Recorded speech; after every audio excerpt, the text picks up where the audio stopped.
Hugues, frères et sœurs, j'espère que vous allez bien. En cette heure on ne peut plus matinale, peut-être dormez-vous.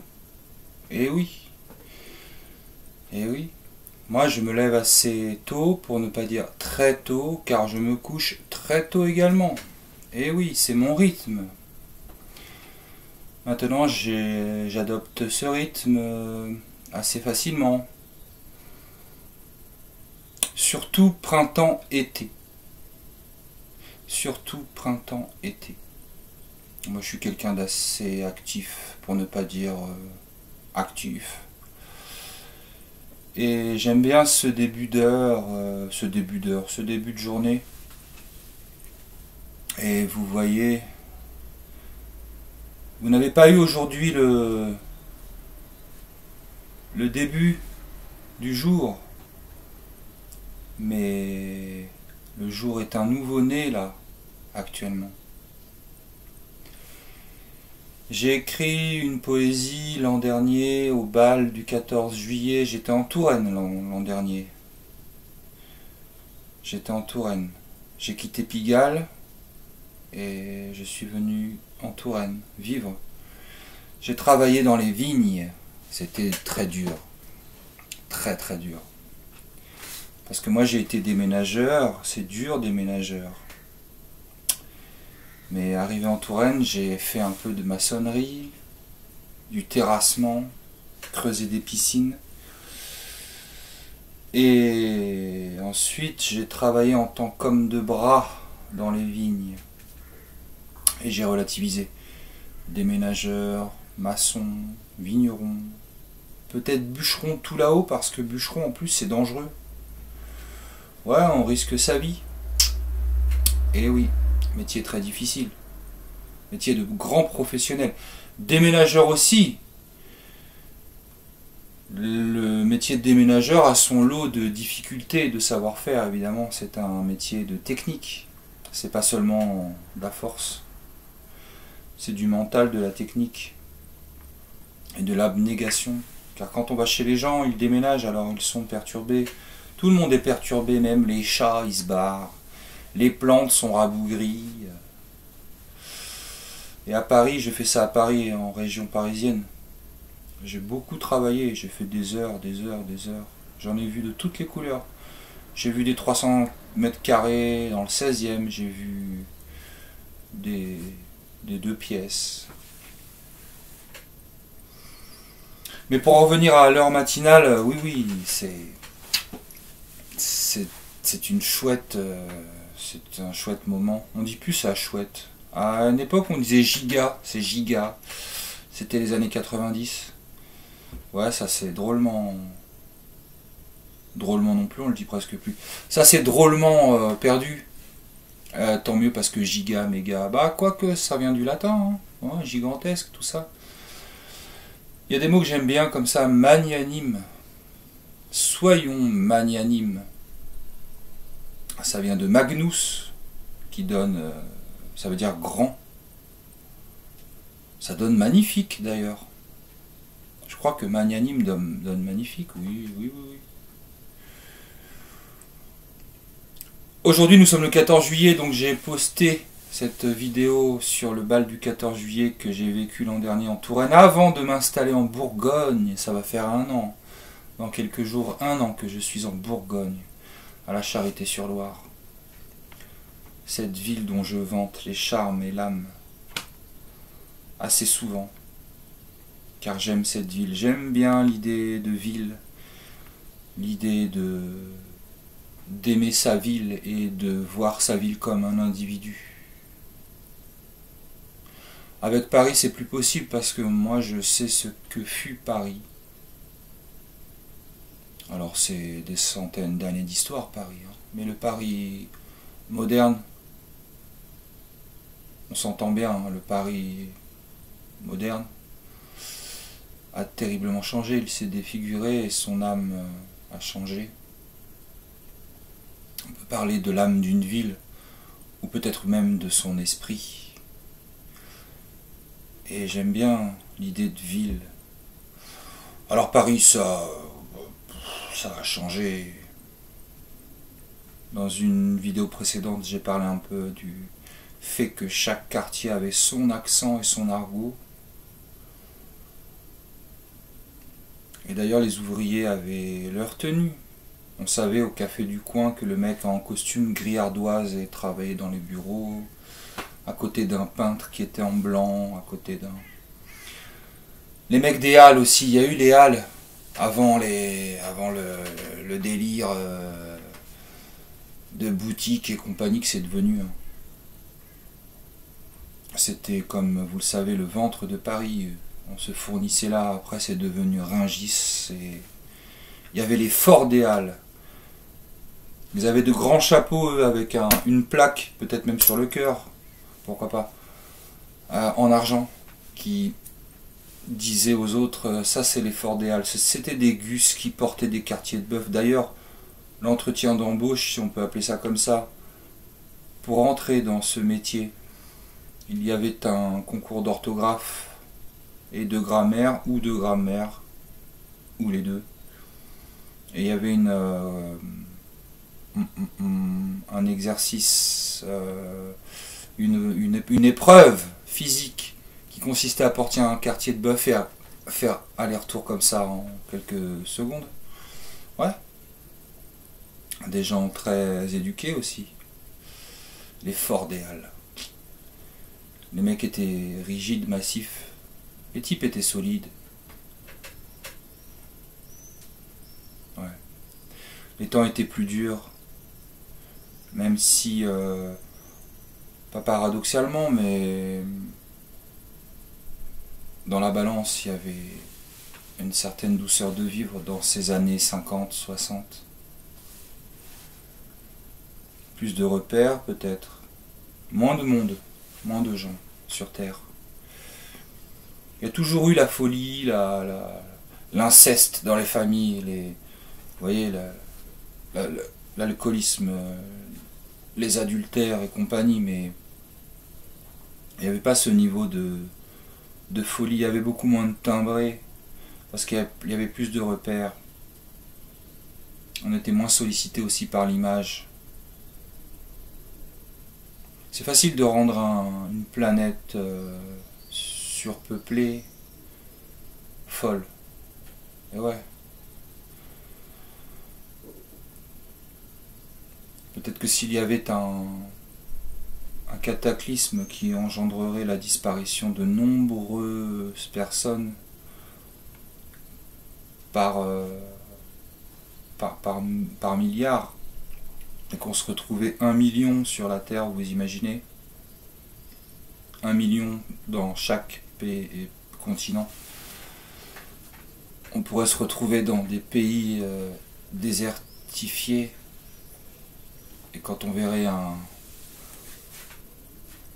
frère humain, on lui dirait « Oh mon frère !» Je ne sais pas. Anticipation. Ah, le roman de science-fiction, ils ont abordé ce thème, ce sujet. Ah oui, le roman de science-fiction s'en est donné à cœur joie sur le post-apocalyptique. Moi, je lis pas beaucoup de science-fiction, j'ai pas le goût. J'y arrive pas. Je sais pas pourquoi. J'aime bien penser au futur et j'aime bien l'idée d'avenir, mais pas plus que ça. Même si j'ai la curiosité de savoir, j'ai plus l'attrait du passé. Parce que ça va tellement vite, c'est un TGV le temps. Ça galope sans cesse. Et longtemps j'ai eu ce truc de vouloir rentrer dans le passé. C'est étrange, enfin pas tant que ça quand on s'étudie et qu'on essaye de comprendre son fonctionnement et son histoire. Il y a beaucoup de choses familiales dans cet attrait du passé, beaucoup de fantômes. On porte beaucoup de fantômes.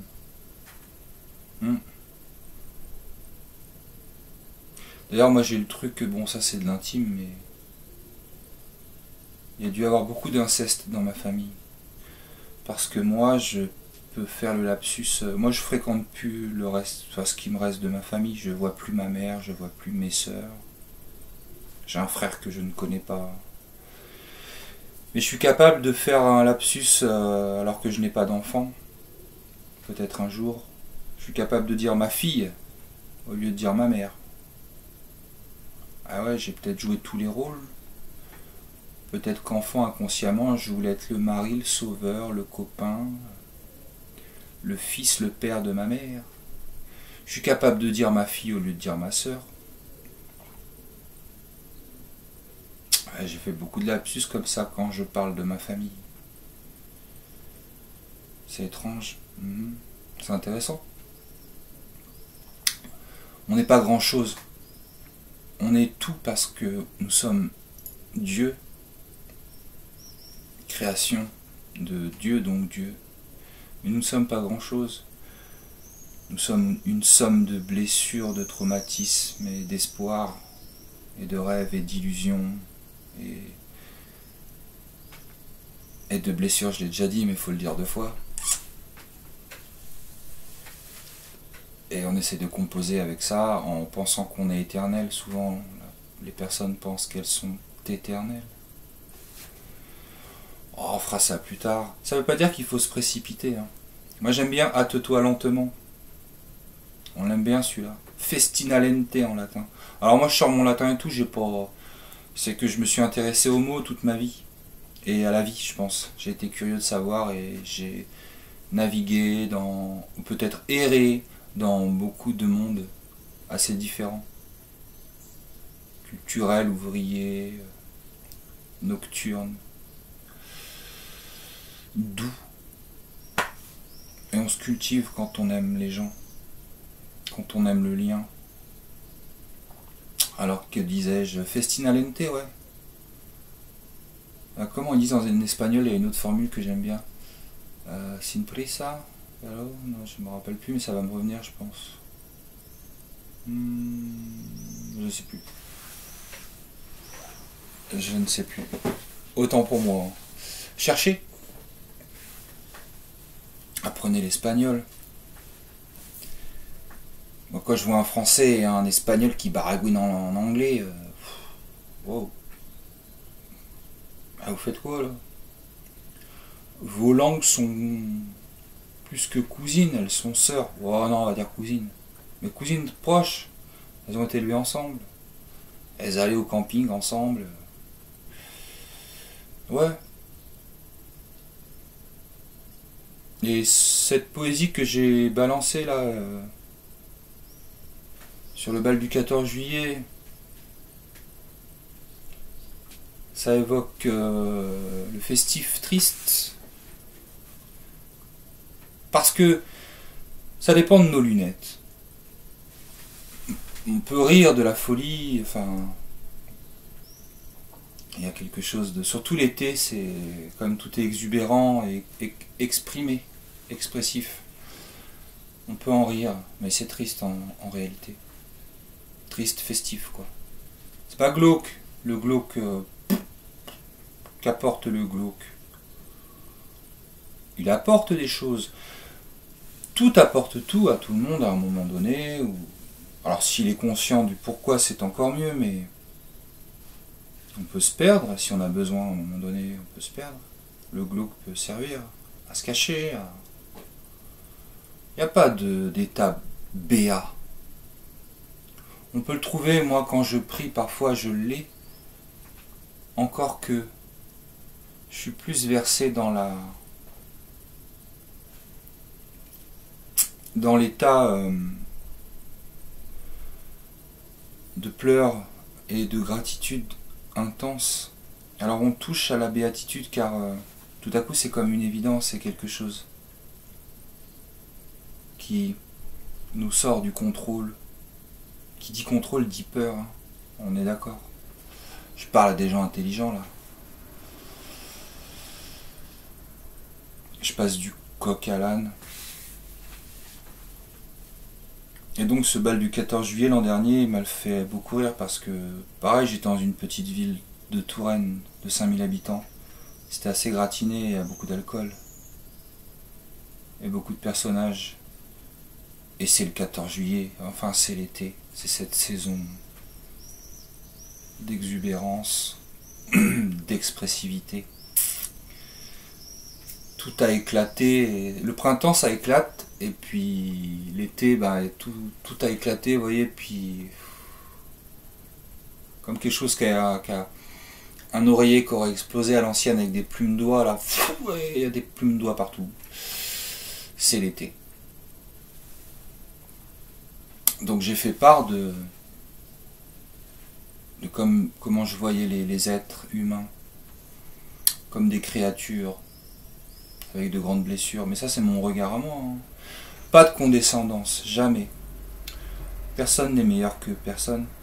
Si, Carl Lewis il court plus vite que moi. Enfin peut-être pas maintenant, je sais pas dans quel état il est, mais même Tyson il est meilleur que moi en boxe. Mais il est pas mieux que moi.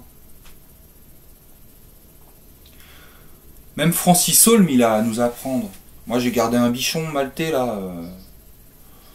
Pas méchant, heureusement, parce que c'est pas non plus. Mais il est gentil. Mais il m'a appris beaucoup de choses. Sur le fait d'avoir du pouvoir sur quelqu'un, sur un être. Et oui, de ne pas en abuser, d'être juste. De mettre un cadre à un chien. Faut l'élever. Ça en demande de cadre les animaux, les chiens. Pas de fusion avec les animaux. Oh, je sais que... Mais pas de fusion. On peut pas prendre un petit chien pour rencontrer les gens dans la rue. Oh, il est mignon, guili guili, parce qu'il parle aux chiens plus qu'à des bébés, hein, ils sont gaga. Mais on prend pas un animal. On peut, mais avoir conscience que c'est avant tout un être vivant. Plus qu'une plante. Et Francis Holm a à nous apprendre.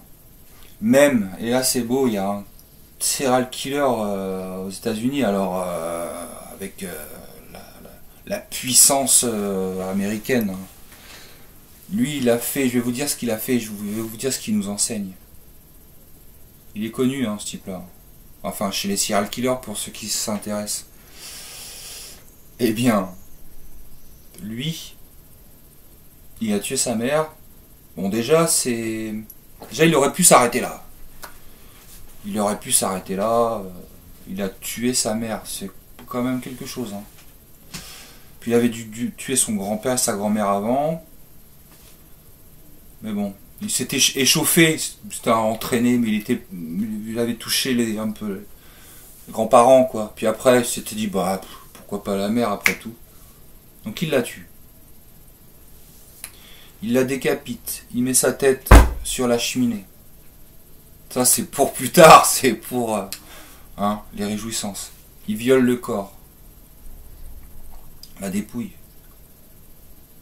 Sans tête. Et il joue aux fléchettes. Et la cible c'est la tête de sa maternelle. En l'insultant. Je pense qu'il avait de la colère, ce type-là. Ouais. Je pense que ça avait été réprimé, et puis là, je pense qu'il avait de la colère. C'est pas seulement, j'allais dire, du vice, ou non, il y a un autre mot, de la perversité. Non, c'est pas ça. La colère, ça peut amener à la folie. C'est des rouages comme ça, vous savez, les engrenages.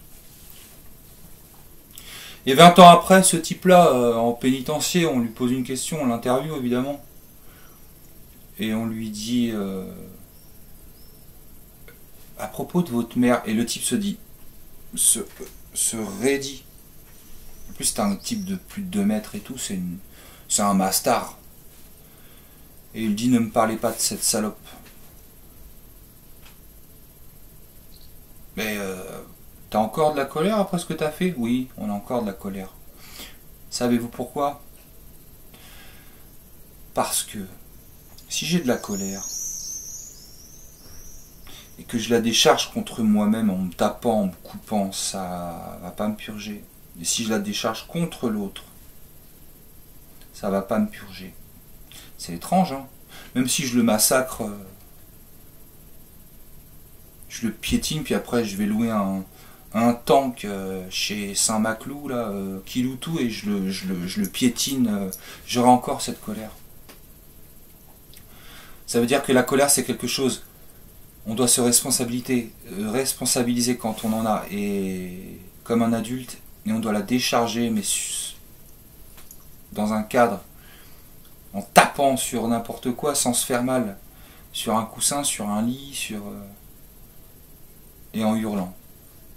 Et en exprimant cette folie, en faisant du charabia très fort. Parce que tout ça, c'est pris là aussi. Là. Il y a beaucoup de choses ici. Là. On n'ose pas dire les choses. Alors là, je vous en parle pas. Il y a des gens comme ça qui parlent comme ça. On sent là l'émotion qui est bloquée dans la gorge. C'est classique. L'aurore, le 14 juillet, découper sa tête de sa mère, la colère. C'est comme dans les discussions. On a une discussion sur un sujet, on part aux toilettes, on revient, les mecs ils sont partis sur... on n'a pas compris, ils ont fait un virage pendant qu'on était aux toilettes, et puis quand on arrive, ils sont sur un autre sujet qui est... ils parlaient du pôle Nord, et puis là ils parlent du foot. Mais tout à l'heure on parlait du pôle Nord. Ah ouais, mais entre temps on a parlé de Babar. C'est comme ça. C'est l'électricité de la pensée, ça va vite. Moi je vais peut-être le faire plus tard, hein, avoir un sujet, faire mes vidéos trop bien, enfin je veux dire proprement, dans le sens où faire quelque chose de léché. Et il faut un peu des moyens, il faut que je les prenne les moyens. Comme disait Bruce Lee, les moyens, il n'y a pas, la situation ne le permet pas, je vais faire que je vais mettre tout en œuvre pour que la situation le permette. Avec des thèmes et des trucs, on pourrait faire ça, c'est très intéressant. On n'a pas parlé de beaucoup de poésie, mais cette poésie que je vous invite à écouter, je vous invite à écouter si vous voulez. Hein. La poésie, c'est à des moments, on peut la lire aussi, mais on peut la mettre. Je pourrais mettre de la musique aussi, j'ai fait ça par le passé, beaucoup. Je pourrais mettre, pas un fond sonore, mais habiller la poésie parce que je n'aime pas ce qui est gratuit et ce qui est fioriture. Mais ça peut s'écouter, il y en a de beaux, je pense, de ces poésies que j'ai écrites et mises en ligne sur ma chaîne. J'ai une chaîne internet, une chaîne YouTube. Il faut faire attention, apparemment, c'est un peu politiquement correct là. Ouais, apparemment un peu. Donc faut pas dire de gros mots, ça. C'est pas l'idée de gros mots, on peut dire beaucoup de gros mots en étant très élégant, très intelligent, très intéressant et drôle, même profond et sage. C'est pas tant le mot, hein. C'est la posture. Et c'est l'intention. Et je terminerai sur l'intention. L'intention, c'est tout. C'est Dieu, l'intention. Votre intention doit être claire pour vous-même. Et vous devez être fidèle à votre intention. Vous devez être précis. Et vous devez être dans votre intention. Et vous verrez que la magie, disons ce mot-là, la magie du vivant opère. Quand j'ai une clé que je vais ouvrir ma porte, mon intention elle est précise. Elle est même machinale, mécanique, elle est précise. Ça doit être pareil pour tout. L'intention, bonne, mauvaise. Quand quelqu'un vient à vous pour vous dire bonjour, il a une intention de chaleur, l'intention elle est là. Si c'est pas trop parce que l'intention elle part en vrille. Un footballeur, il a une intention devant les cages là. On appelle ça des cages. Je m'étire. Étirez-vous aussi. Hein. Bon, je vais pas dire tout ce qu'il faut faire. Hein. Enfin, pas tout ce que vous devez faire parce que moi je n'ai rien à dire. La preuve, blablabla. L'intention. C'est Dieu. Et l'intention, pourquoi donc l'intention? C'est Dieu, voilà. Vous avez compris. Mais c'est bien au fur et à mesure de la journée, d'avoir conscience de notre posture et d'avoir un recul tout à coup, parce qu'on est des hamsters dans nos trous la plupart du temps, ou alors je pense que l'esprit humain est fait de telle sorte, tellement intelligent que c'est pour ça que parfois on a des abstances et on rêvasse, parce qu'on ne le fait pas consciemment. Alors on perd le contrôle, l'esprit il arrive et dit oh là, attends, ce monde où ça nous fait rêvasser, mais on peut tout à fait à un moment donné être conscient de sa posture, de son état, de son intention, de ce qui nous entoure. On peut faire ça 5 minutes, c'est un entraînement. Parfois, vous savez, on règle à l'avance des comportements qu'on pense qu'on aura dans telle situation à venir. Ah, je vais me mettre, mais ça marche pas, pourquoi? Parce qu'on n'a pas assez de distance avec nous-mêmes, on est dans des réflexes. Et il y a le vivant, hein, c'est comme le combat de rue. Il y a l'adrénaline, la peur, le vice de la rue. C'est du vice la rue. C'est vicelard. Le mec qui a un couteau, il va pas faire comme dans les films. Ah bah bien. Non, non. Il va arriver, ça. Hop. Et top.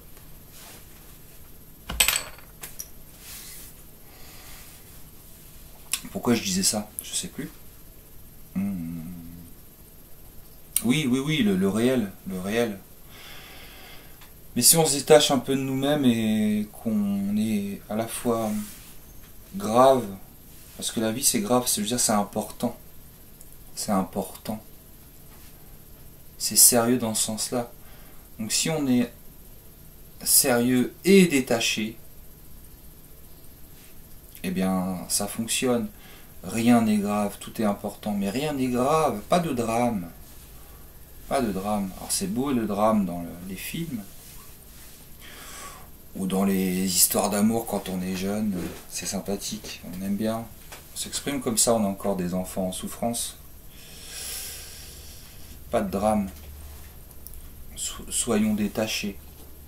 Faut être détaché. C'est pas grave, c'est important les choses, c'est tout. Et dans les rapports humains, on est beaucoup dans des conditionnements évidemment. Mais je le redis comme je l'ai dit hier, c'était ma belle trouvaille de la journée, enfin ma trouvaille. Écoutez l'autre. Mais écouter, c'est pas juste attends, hein? Un gars? Non, non. Écouter, c'est avec les yeux déjà. Bon, les oreilles, on a compris, mais les yeux, on regarde les yeux de la personne quand elle parle. Et écouter, c'est avec le cœur et la tête et le corps. On est là. On écoute. On écoute. Et on est détaché. Et on ne réagit pas forcément. 80% de ce que nous disons n'a pas d'impact constructif. Et la plupart des gens n'écoutent pas pour comprendre.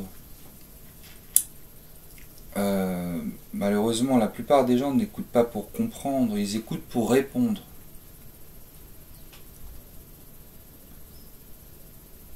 C'est intéressant. Et pour montrer qu'ils savent des choses. Et quand vous aurez compris les failles des gens et leurs blessures, vous aurez un pouvoir qu'il faudra utiliser dans le sens du bien, en vous guérissant vous-même, mais vous aurez un pouvoir et vous pourrez comprendre la personne à travers sa blessure. Il n'y a pas de gens bêtes. Ce que je dis, c'est... Vous vous rendez compte? Il n'y a pas de gens bêtes. Il n'y a que des gens traumatisés. Pourquoi? Parce qu'on vient tous de l'intelligence, on vient tous du créateur. Il y en a qui disent de la source, de l'univers. Bah, si on vient de là, on peut pas être l'autre, il n'a pas fait un truc défaillant dans son essence. Il n'y a pas de gens bêtes, il y a que des gens traumatisés et des gens méchants. Non, pas des gens méchants, des gens en souffrance. Il n'y a pas de gens méchants. Bon, il y a des démons, attention, hein. Il y en a, ils sont à la tête de... Mais ils ont une faille au départ. Je pense pas qu'on naisse méchant. On peut naître traumatisé, hein. On peut être traumatisé dans le ventre. Mais c'est un regard sur les choses, et la poésie permet de mettre en mots et en images et en rythme beaucoup de choses. Beaucoup de choses. Voilà. 14 juillet. Il va faire beau et chaud. C'est le milieu du mois de juillet. C'est vacancier, il y a beaucoup d'amour, d'été, il y a des choses comme ça, moi j'aime bien. Ça m'inspire. Ah oui, c'est vrai que dans les poésies, vous le savez, vous l'avez vu, il y a beaucoup d'amour, blablabla. On dirait que j'ai une histoire d'amour avec toutes les filles de la planète. Il y en a, mais c'est essentialisé souvent. Bon, j'ai eu des copines, hein, attention, de toute nationalité, pratiquement latine,